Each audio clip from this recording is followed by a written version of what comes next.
आखिर 102 सीटों पर प्रथम चरण के चुनाव में अब धीरे धीरे स्थिति कुछ साफ होने लगी है।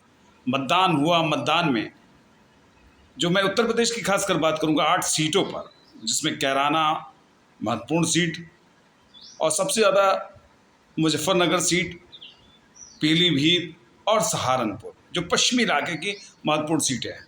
बिजनौर, रामपुर, तमाम सी सीटें और हैं, लेकिन ये जो 4 सीटों का मैं आकलन बता रहा हूँ, यहाँ पर इंडिया गठबंधन बड़ी तेजी से चुनाव लड़ा। यहाँ पर ठाकुर चौबीसी क्षत्रियों ने जमकर भारतीय जनता पार्टी का विरोध किया। करीब 1 महीने से लगातार यहाँ पर वो प्रयासरत थे, तमाम पंचायतें हो रही थी और पंचायतों में बीजेपी का कड़ा विरोध करने के लिए लोग अग्रसर थे और बीजेपी का विरोध कर रहे थे। अब जब संजीव बालियान और हरेंद्र मलिक यानी मुजफ्फरनगर की सीट पर जब दोनों प्रत्याशियों की लड़ाई की बात आई, तो उन्होंने बीजेपी का यानी ठाकुर चौबीसी संगठन ने ठीक तौर पर, क्षत्रियों के संगठन ने पूरी तरीके से संजीव बालियान का विरोध किया और हरेंद्र मलिक जो कि समाजवादी पार्टी के उम्मीदवार हैं, उनका पूरी तरीके से समर्थन किया। क्योंकि पंचायतों में अधिकतर इस बात को वो इंगित भी कर रहे थे, लेकिन बीजेपी तो सोच रही थी कि मान मनोबल की स्थिति होगी और इसमें वो मान जाएंगे। लेकिन एक सीट ऐसी है जो पूरी तरह से हरेंद्र मलिक यानी समाजवादी पार्टी इंडिया गठबंधन के साथ एकदम लड़ाई एकदम पुख्ता नजर आ रही है और इसमें पूरी तरह से क्षत्रिय समाज जो है वो हरेंद्र मलिक के साथ लगभग गया है, ऐसा आकलन लग रहा है। अब इस चुनाव के बाद से स्थिति ये साफ हो रही है कि पूरी सीट जो है वो पूरी तरीके से फंसी पड़ी हुई है।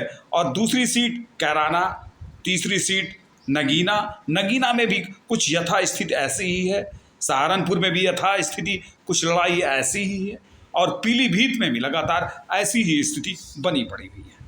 अब सीधे तौर पर कि जहां जाटों का विरोध रहा है और खासकर जो खाप पंचायतें रही हैं और खासकर किसान यूनियन भी, मैन सिंडिकेट ने तो यहाँ तक एक स्टेटमेंट में कि मोदी कौन है, मोदी कौन है, एक सवाल उन्होंने भी ये भी कहा कि मोदी ना पर एक सवाल उठाया। तो ये सीधे तौर पर ये लगता है कि जयंत चौधरी की पॉलिसी के साथ भले भारतीय जनता पार्टी ने जयंत चौधरी को साथ लिया, लेकिन जाटों का काफ़ी मत जो है विभाजित हुआ। क्षत्रिय समाज का वोट बीजेपी से दूर चला गया।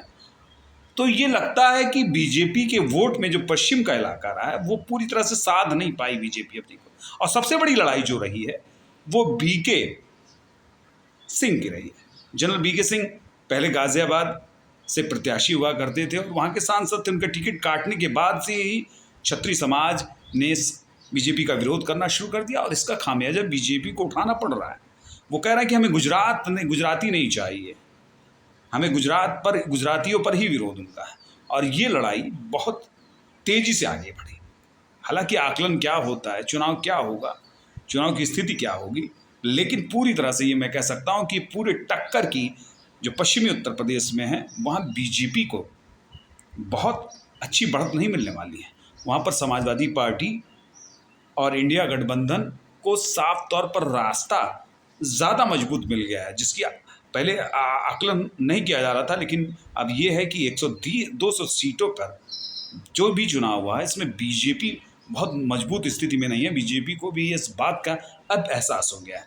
अब चूंकि दूसरे चरण में क्या बयानबाजी नेता करते हैं, क्या बात करते हैं, लेकिन पहले चरण की बात से ये लगता है कि नगीना, मुजफ्फरनगर, पीलीभीत, कैराना, ये तमाम सी और रामपुर, ये ऐसी कुछ सीटें हैं जिन पर बीजेपी को बहुत कांटों की लड़ाई से जूझना पड़ रहा है और इंडिया गठबंधन बड़ी मजबूती के साथ टक्कर दे रही है। हालांकि जीत का नज़ारा क्या होगा, लेकिन यह है कि बीजेपी यहाँ पर कमज़ोर बहुत तेज़ी से हुई है, जबकि उनका कोर वोटर ही धीरे धीरे वहाँ से उनके साथ विरोध पर उतर आया।